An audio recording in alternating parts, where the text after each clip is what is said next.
Hello everybody. Since I'm recording this on a dark and stormy night, I thought that now would be a pretty good time to talk about fear. More specifically, fears that I had when I was a kid. If you haven't already guessed from the type of content I make on this channel, a lot, though not all, of those things were movies and TV shows. Today, I plan to share some of those with you. But before we get started, I'd like to give you a warning. Since I'm going to be covering a lot of movies, TV shows, and video games, I think it's only fair that I warn you now, there's going to be a lot of spoilers for, pretty much everything I talk about. Now, as I'm sure all of you guys know at this point, I'm a seasoned warrior, and have always been a tough-as-nails kid. So obviously, only the scariest of the scary, most frightening of the frightening, incomprehensible horror was enough to make childhood me feel so much as a twinge of fear. Are you ready, kids? Aye, aye, Captain! I can't hear you! Aye, aye, Captain! Oh! Okay, maybe I was exaggerating just a little bit. In Little Me's defense, though, SpongeBob has a surprising amount of darker episodes that range from slightly ominous to kinda scary. As a matter of fact, I remember vividly. The very first SpongeBob episode I watched from start to finish was SB-129. And if the title isn't ringing any bells, this is the episode where Squidward gets frozen in the Krusty Krab, wakes up in the future, and ends up going back in time to the Stone Age. Most people agree that it's a great episode, perhaps even one of the best of all time. But the episode's most popular scene, and the one that scared me the most, happened when Squidward accidentally broke the time machine and found himself in a strange realm that I can only assume exists outside of space and time. A realm where he is completely and totally Alone.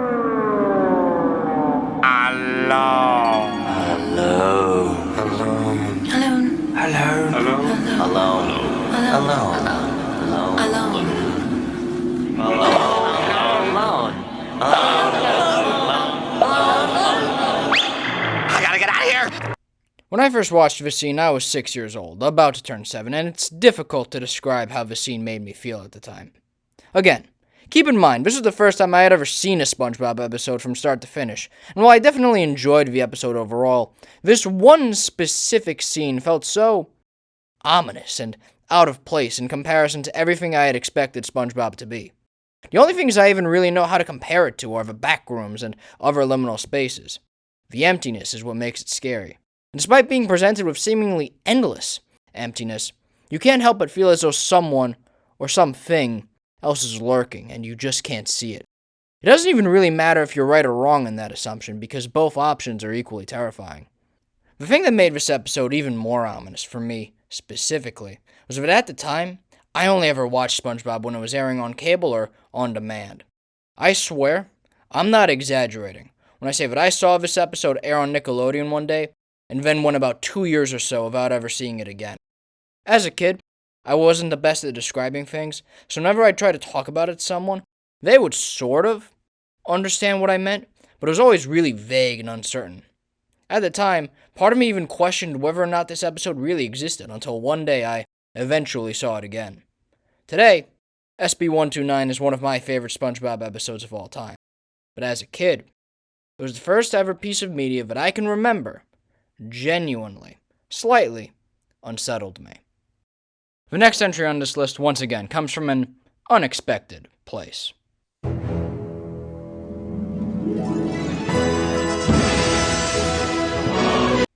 I absolutely loved Super Smash Bros. Brawl when I was a kid, and it remains one of my favorite video games of all time to this very day. If you're not sure what I'm talking about here, Super Smash Bros. Is a fighting game franchise that features a bunch of characters from Nintendo, Sega, and a few other companies. Super Smash Bros. Brawl, which is the version of the game I grew up with, was the third entry in the series. And despite previously being totally unfamiliar with many of the characters before playing, it didn't really matter, because their personalities were all able to shine through the game itself, and I grew to like them the more I played. One of my most vivid memories of the game was one of my first times playing Classic Mode. Again, for anyone unfamiliar, Classic Mode was a section of the game where you got to choose any character you wanted, and you would have to fight a bunch of the other characters, each one being more powerful than the person who came before, until you reached the very end. But if at any point you lost, and had to quit playing, you had to start all the way from the beginning. Now I remember on this particular day, I was absolutely on fire. I'd gotten farther than I ever had before, and I only had one match to go. One more battle before, for the very first time, I would have successfully beaten Classic Mode. When suddenly, this happened.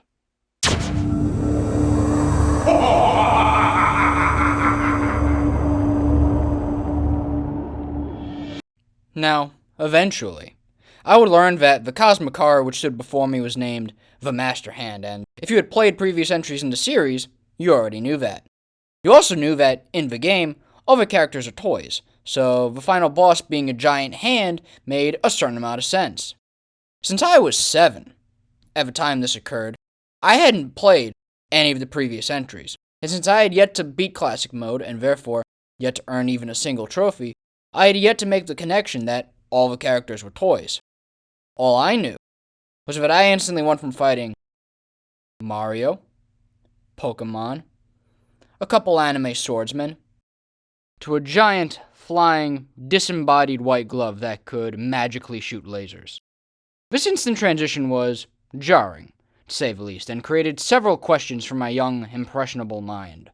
Also, I'll be honest. The fact that he absolutely decimated me within about a minute and a half after I had been on a hot streak didn't really help matters. For about a month, maybe even longer, I tried almost every available character on the menu to beat him and failed consistently, until one day, I did it. I would eventually go on to complete the Classic Mode with pretty much every character in the game, but the sheer amount of joy and excitement in beating the Master Hand for the first time is still one of my favorite video game memories of all time, and one that could only be rivaled upon beating Taboo in the game's Subspace Emissary section. The Master Hand has, without question, become one of my favorite video game bosses of all time, and my first encounter with him, as well as the first time I ever defeated him, will both likely be memories I'll never forget. So, following SpongeBob SquarePants and Super Smash Bros., the next piece of media that I can remember really freaked me out as a kid was the movie PeeWee's Big Adventure. Yeah, like I said earlier, I was a real tough-as-nails kid. In fairness, though, once again, the vast majority of the film didn't scare me at all. As a matter of fact, I found it quite funny, and I still look back on the movie with a lot of fondness and nostalgia. If I'm being honest, there were really only 2 scenes that I can remember really bothered me as a kid, and if you've seen the film, you probably know which 2 those were. The first scene occurred when PeeWee was hitchhiking, and ran into this woman named Large Marge, who was driving a truck. The woman tells PeeWee the story of a car crash, and she describes it in very intense detail, even going as far to say that the noise was comparable to a truck falling off the Empire State Building. She goes on to tell more of the story when, suddenly, this happens. And when they finally pulled the driver's body from the twisted, burning wreck, it looked like this. Now, watching this as an adult, it looks really silly, and it's very hard to believe that it affected me at all. The little 7-year-old me was shivering in his boots. What made this even more ominous was the scene that followed it, where PeeWee was telling a group of people in a bar about what happened and mentions that the truck driver was named Large Marge. And everyone in the bar tells him that Large Marge died several years ago, in the exact same crash she described. Like I said, shivers, timbered. The second scene from the film that really creeped me out when I was a kid was a crazy dream sequence that PeeWee had. In the dream, his bicycle, the object that PeeWee had been looking for the entire duration of the film at this point, is stolen by a group of evil clown doctors, who then proceeded to summon a group of demons who burned PeeWee's bicycle to ashes right in front of his very eyes. Now, in Little Me's defense, this one, I understand completely. Now, before we continue, I feel the need to make a very important distinction. As a child, I basically lumped all horror media into 2 categories: cool scary and scary scary. Scary scary were the pieces of media that genuinely creeped me out or made me slightly uncomfortable, which consists of pretty much everything we've talked about so far. Whereas cool scary were things like Godzilla, the Universal Classic Monsters, Kane and the Undertaker, and Goosebumps. Because despite the fact that I recognized they were horror media, they didn't scare me. Instead, I just viewed them as cool, tough, intimidating monsters who I wanted to see beat the crap out of some foolish mortals. The reason I bring this up is because there were a handful of things from my childhood that were able to walk this line perfectly. And the first piece of media I remember being able to do that was a little show called Ghost Adventures. If you don't know what Ghost Adventures is, then you really missed out, but I'll do my best to bring you up to speed. Basically, it follows this group of guys led by Zach Bagans, the show's creator and main host, and the group would always investigate some of the, allegedly, most haunted locations in the world to see if there were any ghosts, and if so, what they were doing. As a kid, I remember that Fridays were always an especially big night for TV, because I'd get to watch SmackDown from 8 to 10 p.m. and then watch Ghost Adventures until around midnight or so. I always thought Ghost Adventures was a super cool show, and I always looked forward to watching it every weekend. With that being said, though, there were definitely a few moments in the show that unnerved me. I remember a lot of the ghosts who were, supposedly, from the Civil War really freaked me out, and I still remember their episode from Gettysburg vividly, even as an adult. I am very happy to report that Ghost Adventures as a show still exists and is currently streaming on Discovery+. If you've never seen it before, I highly recommend you give it a watch. And even if you have, it still make for a nice revisit for some fun, spooky nostalgia. Before we talk about the next entry on this list, I feel the need to set the stage. It's November, 2014. It's a rainy day, so my school is having an indoor recess. I'm hanging out with my friends, watching one of them play a game on their iPad that I've never seen before. Now keep in mind, for the most part, I was very much a Nintendo and Sega kid when it came to gaming, with Minecraft being the only real exception to that rule. So I had honestly never seen anything like this. I turned to my friend and I asked, "Hey, what game is this you're playing?" "Five Nights at Freddy's," he responds very nonchalantly. Now, upon learning this information, I can do one of two things. I can bury this knowledge in the extensive pile of trivial information which already exists in my young brain, shrug my shoulders, go on about my day, and just ignore it. Or I can go home, I can ask my mom to download the game for $2.99 and play it myself. I chose the latter. This, in turn, would mark the beginning of my borderline obsession with the series that lasted pretty much my entire 6th grade year. The games were, once again, pieces of media that perfectly walked the line between cool scary and scary scary for me. I definitely felt tense playing them, and I definitely recognized that they had a lot of horror elements, but it was also all so interesting. The story was so hidden and mysterious, and I couldn't help but feel a burning desire to learn more. So, that's exactly what I did. I scavenged the web for information. I read up and down the wiki, I watched all of MatPat's theories, and I burned through every single one of Markiplier's Let's Plays. In retrospect, despite the fact that FNAF is by far the entry on this list that scared me the least, it is unquestionably the one that influenced me the most. If it wasn't for FNAF, I probably never would have ventured into YouTube at all. And if I had never done that, I likely never would have ventured into the internet at all beyond Google, which would have resulted in ideas never learned, friendships never made, and memories never created. It's crazy to think that if it had been a sunny day that day, way back in November of 2014, or if I had caught the flu and was too sick to go in school that day, my entire life would have been different. Whether it would have been better or worse, I suppose really isn't for any of us to say. But it's not far-fetched at all to say that I would be in a completely different place right now, and you wouldn't be watching this video if it wasn't for a small, little indie game about animatronics. Despite the fact that it didn't scare me as much as any of the other entries in this video, FNAF will always hold a very dear, special place in my heart, and it is more than worthy of its place on this list.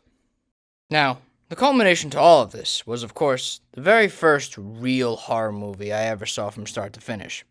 Now bear in mind as I say that, as I alluded to earlier, I was familiar with all the classic monsters, and I had seen all of their movies, but I was never really brave enough to do anything more extreme than that. But at this point in my life, I felt ready. I felt confident. I felt like I had the ability and the bravery to sit down and watch a scary movie from start to finish. Of course, it should be said that choosing your first horror movie is an important decision and one that needs to be done with extreme care, caution, and precision. You want to choose something memorable, but you can't just dive headfirst into the surreal and psychological either. It's important to start slow before gradually progressing to heavier, darker material. So naturally, The first ever horror movie I watched, at the ripe age of 12 years old, was The Shining.